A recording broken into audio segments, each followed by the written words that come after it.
All right, it's time to talk about the U.S. national team. Now, look, I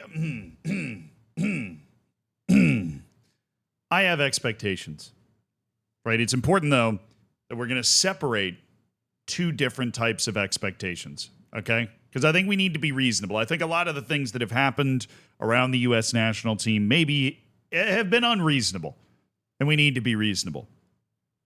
My first expectation for the U.S. national team is to not go into a Gold Cup ever not being the favorite. Unless, of course, Mexico reaches its high watermark in terms of talent again, because at their absolute best, Mexico has been one of the best teams in the world. But the expectation for the amount of resources, the amount of people, the sporting culture, the infrastructure, right, everything that the United States can put together, there is no excuse, really, for not being able to achieve being a team that it is at the very least at a Croatia level. And I'm not trying to insult Croatia with that. I'm saying, that the U.S. is a long way from ever being Germany or France, right? I would say, or Italy, but they're potentially going to miss a third straight World Cup. So it couldn't be the U.S., right? But you get the idea. The Brazils, the Argentinas, even, that they are producing so many players, and there's such an institutional everything kind of pushing in the right direction.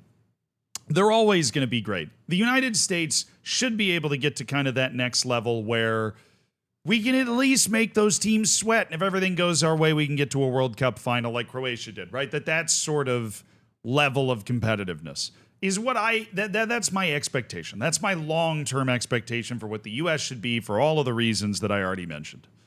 But I don't think that the Gold Cup that just happened, the Gold Cup the United States just lost to Mexico in the final 2-1 on a late goal, right?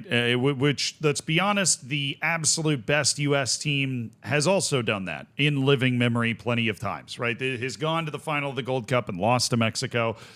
So even though Pulisic and McKinney and Weah and whatever, they weren't there, right? You still have to... This is a result that the United States is capable of getting with all of its guys. But I think if you look at the actual level of the players that were on this team, right? I mean, there were guys, I do this for a living. Not as much recently.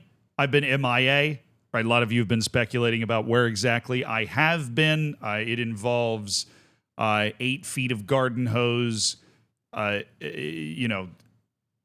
the type you'd be able to buy at Lowe's or Home Depot or something, a flatbed truck.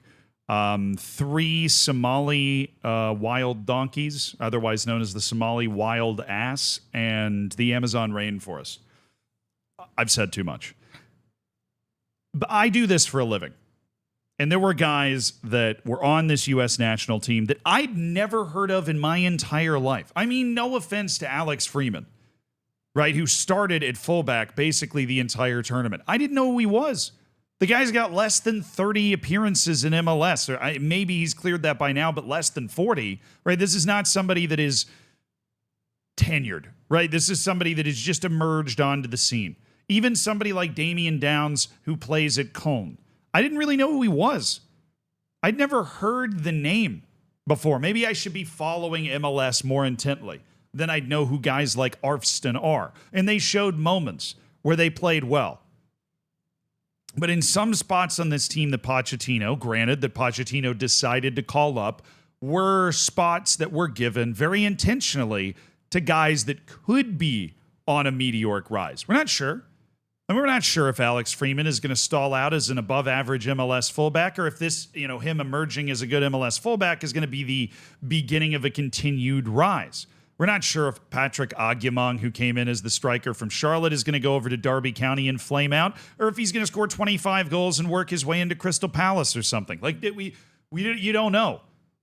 However that unlikely that might sound to you, that is kind of the trajectory, right? That is a possibility. And what Pochettino did in the assembling of this Gold Cup team that the United States wheeled out was gave those guys an opportunity. But there's a flip side to that.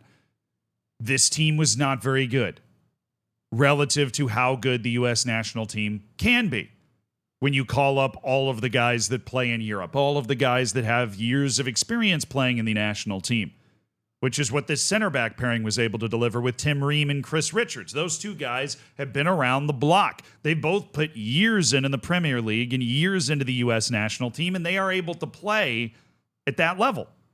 And they know what it takes to play at that level. And I think having that pair in defense really helped. And then behind them, you have somebody like Freeze, who is the goalkeeper for this tournament, he's never played at that level. Sorry, apparently the second coming is happening and the light's just coming in through the window like that. But I'm not surprised that the U.S. lost. People are asking me, right? I mean, I'm even getting tweeted from some of my friends, right? Hey, I thought this was the thing of the past, but they're tagging me on Twitter. They're going, hey, can't wait for your video on the U.S. And I'm like, what do you want me to say? I think Mexico is the better team. I think the United States was far more in danger of getting knocked out way earlier in this tournament. The U.S. went to penalties with Costa Rica. The U.S. played against Guatemala in the semifinals and got outshot and outpossessed, I'm pretty sure.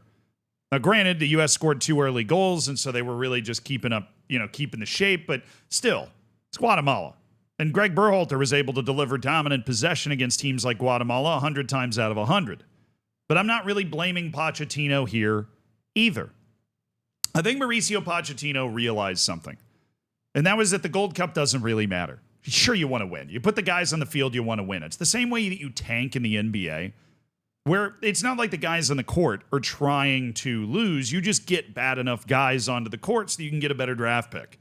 This isn't exactly the same thing, but it's not like Diego Luna and all the guys out there on the field aren't trying to win the game. It's just he's picked a worse team. Because what he's trying to do is find the guys like Diego Luna that are able to separate themselves to make it to the World Cup team.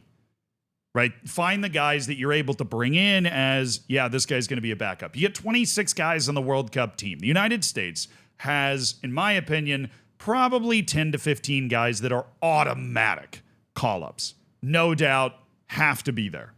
Right? Guys that have Champions League experience, guys that have been to previous World Cups, guys that have to be on the team. Not because, they're holding anybody for ransom, but just if you're trying to win, they've got everything that you need to try to win at the level that, you need to play at hosting a home World Cup. And this Gold Cup felt like Pochettino was trying to find the last 7 or 8 guys that are going to make that team based off how they responded to this environment. And they got damn close. I mean, the United States had the lead in this game. And there were controversies. I mean, don't get me started, right? Because I have to bring this up. Sorry, I was so ready to film this video, I didn't even, actually pull this out. But this was not called a handball. If you happen to watch the game, watch right here, right? This guy comes in with a tackle, palms the ball into the ground, and there is no handball given. It is such an obvious handball that it blows people. People scramble. What was a supporting arm? Well, supporting arm is when an arm is on the ground and then the ball hits it. Not, I'm falling over, I have all the ground to choose from, and I put my hand on top of the ball. If you can get a handball for a deflected header that happens to hit a hand that's like this while you're jumping in the air, this dude was falling over and stopped the ball from bouncing away from him by palming it into the ground. It's a handball.